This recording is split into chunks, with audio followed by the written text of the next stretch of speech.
이 비등방성 연구는 우주의 태초에 비로소 자유롭게 된 빛입자들, 근데 그 빛입자들이 어마어마하게 많거든요. 아주 순수한 수학 이론을 가지고 조화진동 분석을 해보았더니 이 안에는 보통 물질, 바리온으로 구성되어 있는 보통 물질이 우리가 필요로 하는 임계밀도의 4%, 암흑 물질은 24%, 암흑 에너지는 72%. 제가 여지껏 이전 10개의 강의를 통해 누누이 말씀드렸던 다양한 연구 결과들하고 일치하잖아요. 이것이 우연히 벌어질 확률이 얼마나 되겠습니까?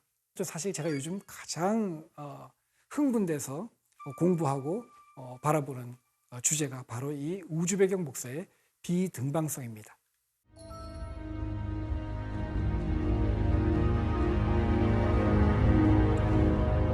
안녕하세요. 연세대학의 이석영입니다. 오늘은 이렇게 말씀드려도 될지 모르겠지만 현대 우주론의 가장 아름다운 꽃을 제가 소개해 드리려고 합니다.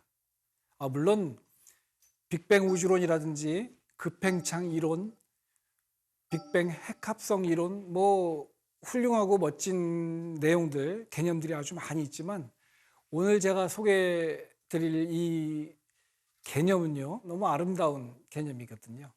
저와 함께 그 감상에 돌입해 보겠습니다. 이른바 비등방성입니다. 우주 배경 복사 저희가 벌써 많이 공부를 했죠. 우주가 정말로 뜨겁게 시작을 했다면 뜨거운 초기 우주에 존재했었던 그 빛입자들이 오늘은 차가워진 채로 발견될 텐데 이 예측이 바로 발견된 것이 우주 배경 복사입니다. 등방하다는 말은 어느 방향을 보든지 다 같은 값을 가진다, 그런 뜻입니다.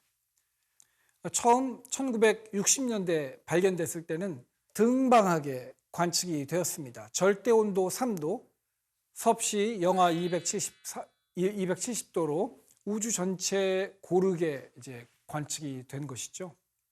그 이후에 코비 관측, 우주의 망원경을 띄워서 우주 배경 복사를 관측을 했더니 마찬가지로 3도 우주 배경 복사를 관측하게 되었는데요.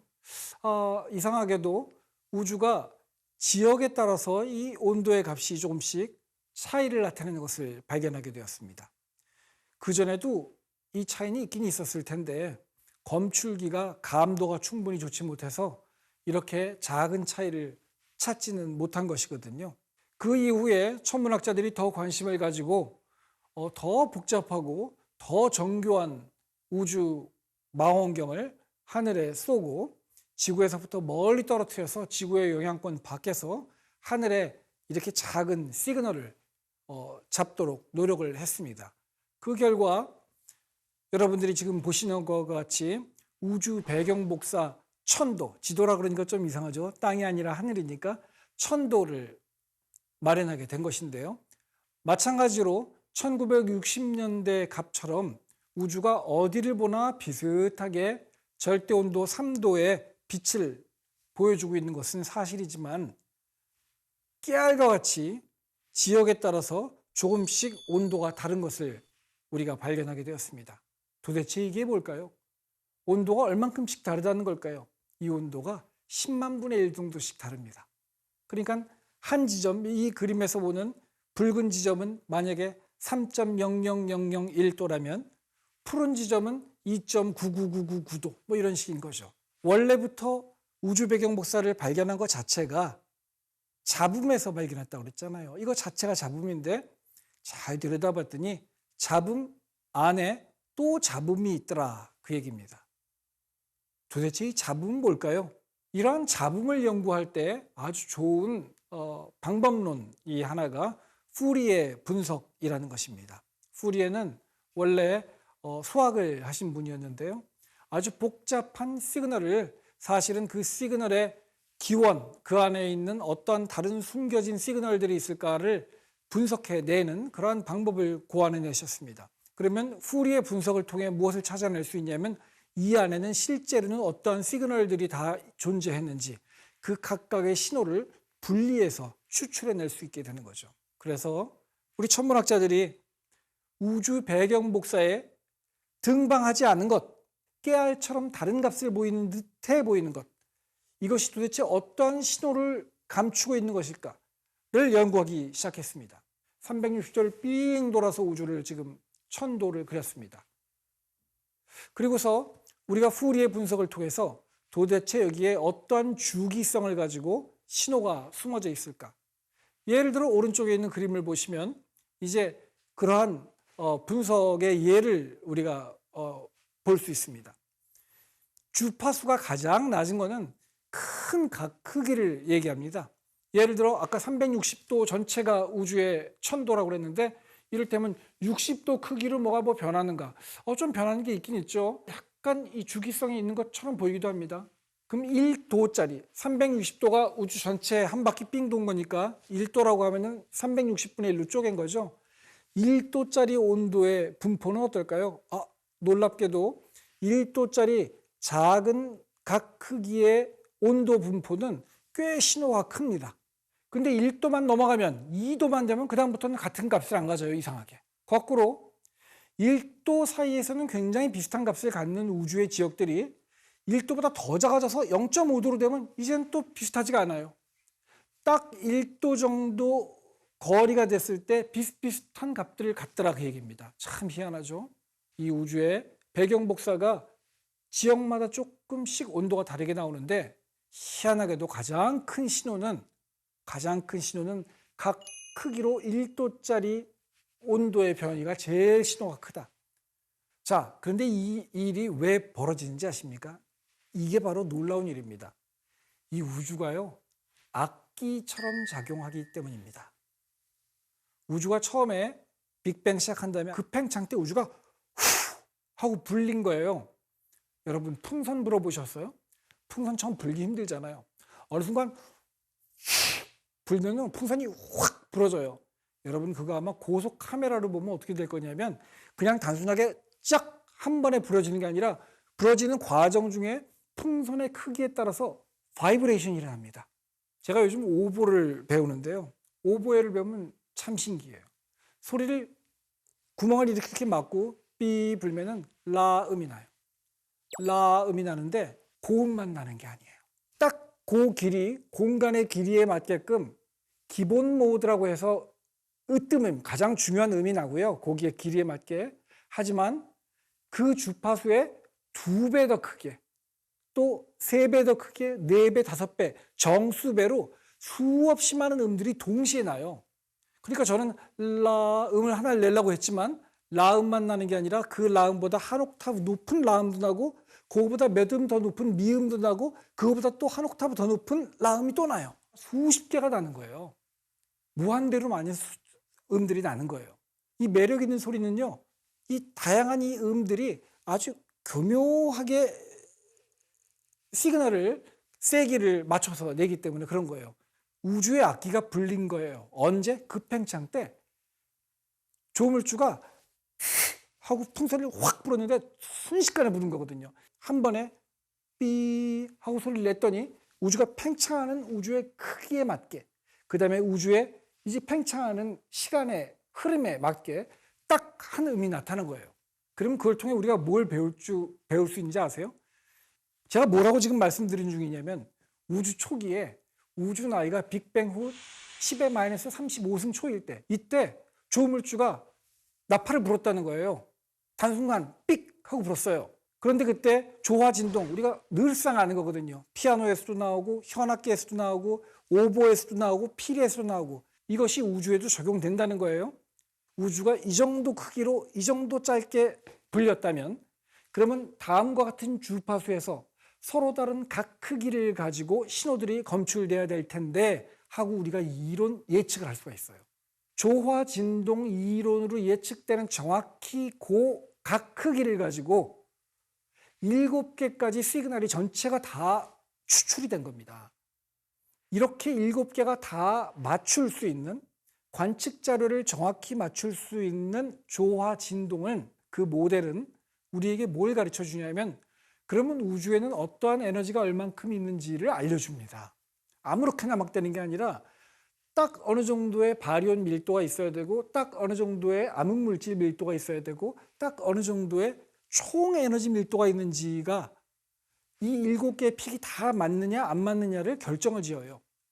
예를 들어 가운데 있는 이 그림을 보시면 바리온 밀도, 첫 번째 픽과 두 번째 픽의 상대 B가 우주에 얼마나 많은 바리온이 있느냐 가지고 결정이 돼요. 이렇게 결정을 해봤더니 우주의 바리온 밀도가 총 밀도의 4%라는 거예요. 이런 자료는요, 이전에 4%라고 주장했던 다른 자료들하고는 완전히 독립적인 자료거든요. 아무 상관이 없어요. 그런데 첫 번째 신호와 두 번째 신호의 크기, 높이의 차이를 통해 바리온 밀도를 알 수 있는데 알고 봤더니 4%. 그 다음에 두 번째 신호와 세 번째 신호의 상대 크기를 놓고 보면 우주의 암흑물질 밀도를 알 수가 있어요. 그랬는데 암흑물질 밀도가 바리온 밀도의 6배라는 거예요. 비등방성 혼자서 하는 얘기예요. 그리고 마지막으로 첫 번째 피크, 가장 큰 피크가 어떤 주파수를 갖는지, 각 크기를 어떤 각 크기를 갖는지는 우주의 공간 구조가, 기하가 어떤지를 알려줘요. 평평한지 열렸는지 닫혔는지. 그런데 이거에 의하면 정확히 우주는 평평하대요.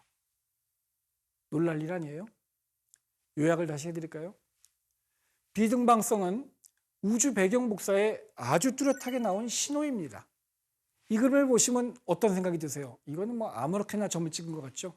전묘화가들 점 찍은 것 같아요. 무슨 생각이 여기에 들어있을 것 같은 그런 느낌은 별로 안 듭니다. 그런데 이 점들이 왜 이런 분포를 갖는지를 푸리에 분석을 해봤더니 여기에는 무슨 새로운 모델이 들어가는 것도 아니에요. 아주 순수한 수학 이론을 가지고 조화진동 분석을 해보았더니 이 안에는 보통 물질, 바리온으로 구성되어 있는 보통 물질이 우리가 필요로 하는 임계 밀도의 4%, 암흑 물질은 24%, 암흑 에너지는 72%. 이 값들이 어떻게 들려요? 제가 여지껏 이전 10개의 강의를 통해 누누이 말씀드렸던 다양한 연구 결과들하고 일치하잖아요. 그리고 총 에너지 밀도는 100%. 우주는 평평하고 우주의 기하는 우리가 생각한 것처럼 보편적이고, 만약에 그게 사실이라면 우주는 지금 가속 팽창 중이고 앞으로는 더 빠르게 가속 팽창할 듯하고 그렇다는 얘기예요.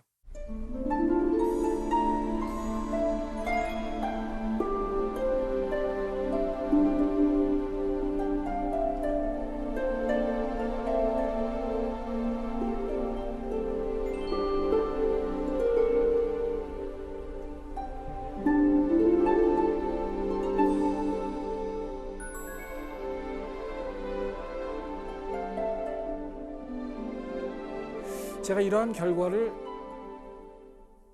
꽤 신뢰하게 된 이유는 단순하게 사실은 확률입니다.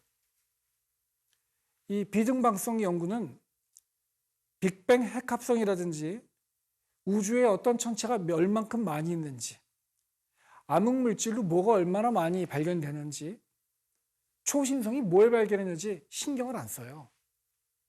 이거는 그냥 우주의 태초에 우주 나이 38만 년이었을 때 비로소 자유롭게 된 빛입자들.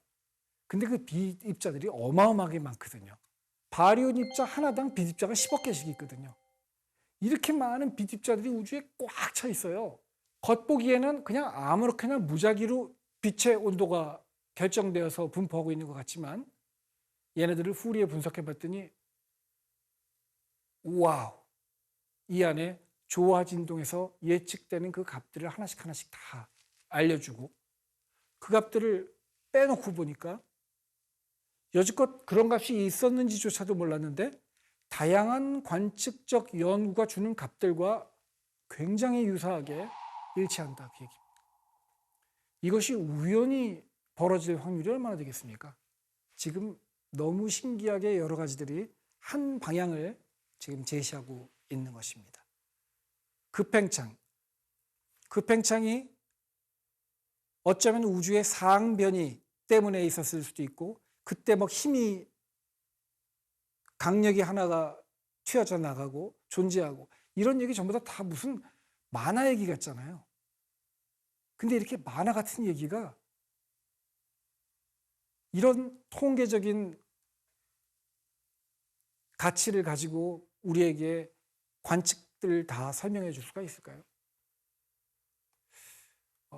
그것이 거의 불가능하다는 생각을 저는 하기 때문에 이 연구의 내용들을 아주 흥미롭게 생각하고, 사실 제가 요즘 가장 흥분돼서 공부하고 바라보는 주제가 바로 이 우주 배경 복사의 비등방성입니다.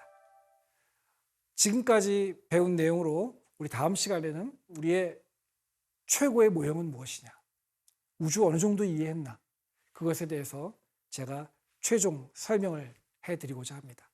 다음 시간에 뵙겠습니다.